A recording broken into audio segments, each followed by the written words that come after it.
This ESPN 97.5 and ESPN 97.5.com podcast is presented by Bud Light, the perfect beer for whatever happens.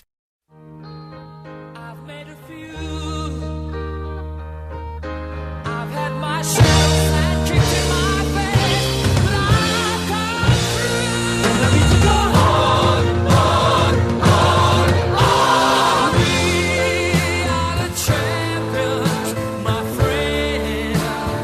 You are listening to Houston Game Day on ESPN 97.5, presented by Beef and Bun Barbecue in Spring Branch. From the Lipo Dental Studios in Houston, Texas, here's Mike Lebischak and Barry Laminack. Last year was over, and I think tonight, will help us get over that. I think we were still not living in that way, and we all preached it, but I think they felt the pressure of being number one. I really do. And so now I think we can relax and realize we got to go play football. And that's over with.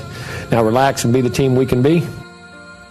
That is Jimbo Fisher, head coach of your, by God, number one in the nation, Florida State Seminoles, who had some issues last night with Oklahoma State. They survived the unranked Cowboys 37-31. Again, the game, the play that probably definitely changed the course of that game was J.W. Walsh. Walsh and Copter. Definitely. Walsh and Copter. Yeah, I said that last night. I don't think it resonates as much as Rosencopter, but he did that, and it changed the game because I personally thought the Cowboys were going in and they were going to score that touchdown. And scores again.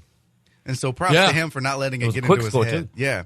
He didn't let it get into his head. He's like, all right, made a mistake. He did what you hear coaches tell players all the time. You got to put that behind you and come back. And you're thinking, all right, is this kid going to be able to do that? He just fumbled. He blew a chance. And then the onside kick went through three separate Seminoles' hands and went out of bounds. So they were, that break away from maybe punching it in again. That was something else last night. And man, you know what? We got to apologize to Barry, even though I think the game took place 3 weeks ago.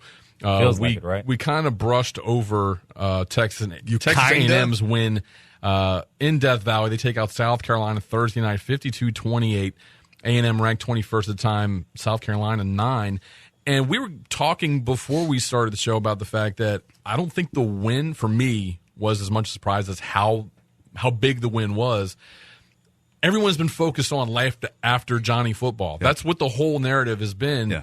But Carolina, they've lost a lot of dudes to the draft. They lost the best defensive player in the nation.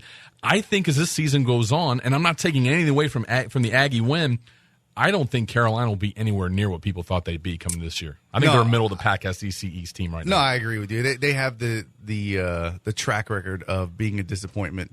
Expectations are high, especially in the Steve Spurrier era. Expectations have been high for them every year. It's usually a two-team race. Lately, it has been between them and Georgia. But once again, they come out and lay an egg, in which they usually do at some point in the season. It's usually not this early, but I think they showed they have some deficiencies on defense. But you do have to give credit.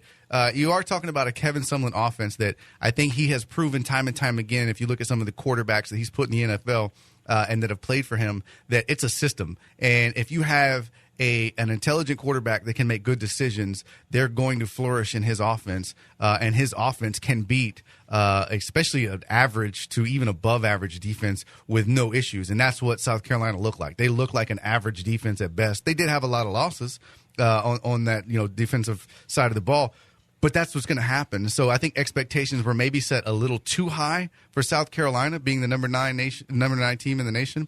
And it looks like maybe A&M's were set a little too low because they actually proved that they do have a defense. They have a defensive line. They were able to stop the run for the most part. Their big issue is the secondary. And so I think that, they had a couple of – if it wasn't for a couple of the pass interference calls early in the games, they very well could have held South Carolina to 14 points. That says a lot about that Aggie defense. I got the same question Friday at the Rock the Mic. I felt the same way. South Carolina's lost a lot of players. Mm-hmm. Clowney, Swearinger, Gilmore offensively. Lattimore's gone. Connor Shaw's gone. I think he had the highest winning percentage in school history, if I'm not mistaken. So they've taken a lot of hits.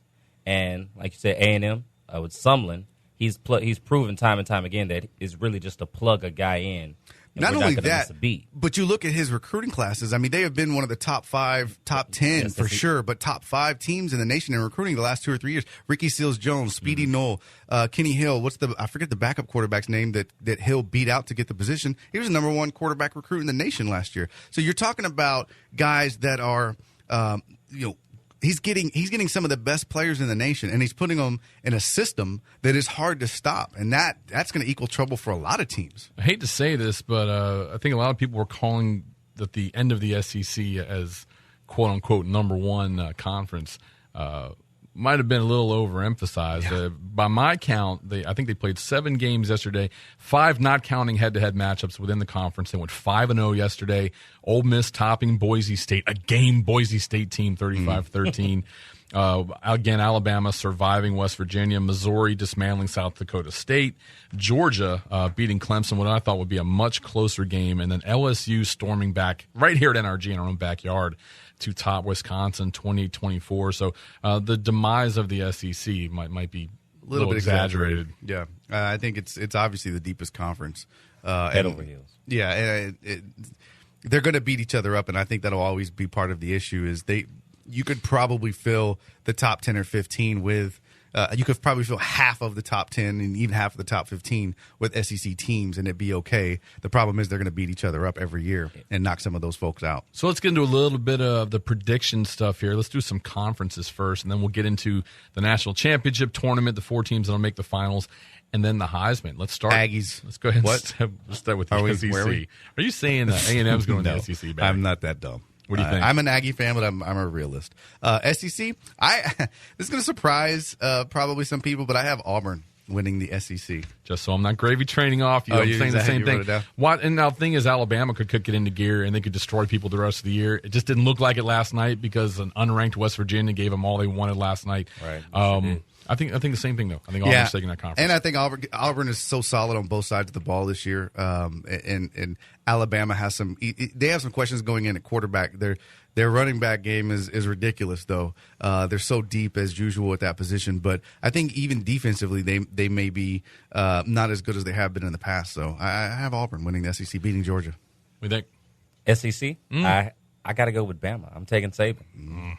Chalk. I'm taking Saban. Right. Chalk. Let's scoot over to the Big Ten. Maybe we picked the wrong guy, Michael Carrell. I don't know. We'll see. He'll probably be Carroll's right. like, what? I know. Let's scoot over to the Big Ten. A little bit of flux in the offseason. Braxton Miller goes down for Ohio State, so he's gone for the year. But then Wisconsin, which looked like they had LSU right where they wanted them, where they could kind of just run the ball, and then decided not to. They lose a big game against an SEC team in LSU. Who's going to take the Big Ten? I have Michigan State. I think they'll repeat. That defense is just ridiculous. They've returned. Calhoun is a monster. If they can just hold serve and establish their run game, Michigan State's going to be hard to beat. What you think? I'm going to have to take Michigan State myself. Really? Since Braxton went out, I had Ohio State originally. Agreed. But the fact that Braxton's gone out, even though he couldn't get it done against them last year, they look bad. But like you said, defense is back, and they were just out of this world last year. I'm going to have to take them. I'm going to stay with Ohio State. Real quick, Big 12. Who? Big 12, I'm going to go Oklahoma. Baylor just has no defense. Big 12. I'm taking Baylor. Baylor. Really? Texas Tech, close second. Wow. I'm going to, you know what? I'm going to take Baylor as well until I'm proved wrong otherwise. Pac-10. Pac-10, I'm going to go Oregon. Pac-12, you mean? Yeah, that too. Pac-12. The Ducks. Ducks. Quack, quack. I'm going to go Stanford. Really? Just going to do it. Not ACC. even UCLA? Anyone here not taking Florida State in the Florida ACC? State. Nice. Heisman, 2 words or less. Marcus Mariota. Good. What about you? Bryce Petty. Really? I'm leaning Mariota myself. You might be right, though. Brother, this is your first foray as Rock the Mic champion. Thanks so much for stopping by. We look forward to seeing you in the future, man, having you working with us. Hopefully we've got some nice pregame schemes cooked up for the NFL season, man. So I'd love to be a part of anything. make sure the phone's turned on. It's going to be fun. It'll be here. I'm one call away. Good stuff. That is Cameron Thomas, your new 2014 ESPN 97.5 Rock the Mic. Well, when we use the title, it's the full name. When we talk, whatever. Bear. All right, Bear. Nice. 1 hour in the books. When we come back, it's Barry's Twitter update and then Hot Routes. This is ESPN 97.5's Houston Game Day. Keep it tuned.